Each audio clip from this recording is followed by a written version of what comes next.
মান আমিলা বিমা আলিমা ওয়ারাসাহুল্লাহু ইলমা মা লাম ইয়ালাম।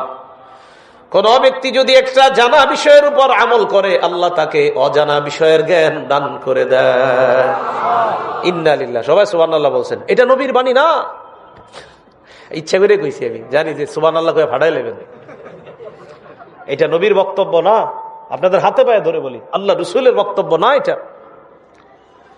এটা রসুল সাল্লাল্লাহু আলাইহি সাল্লামের বক্তব্য না। ওযুর শুরুতে বলা বিসমিল্লাহ আলহামদুলিল্লাহ, বলেন কি বলা? বাস। আল ইসলামু হাক্কুন ওয়াল কুফরু বাতিলুন, আল ইসলামু নূরুন ওয়াল কুফরু যুলুমাত, এগুলা না, এটা সঠিক না। ওযুখানার মধ্যে লেখা আছে এগুলা অনেক জায়গায়।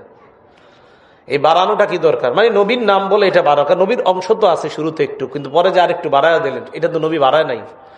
হঠাৎ একটা কথা মনে পড়লো, এটাও মাথায় রাখবেন। আল্লাহুম্মা আনতাস সালাম ওয়া মিনকাস সালাম তাবারাকতা ইয়া যাল জালালি ওয়াল ইকরাম, এতটুকুই সীমাবদ্ধ থাকেন। অনেকে দেখি বাড়াইতে বাড়াইতে কি যে বাড়ায় আরো।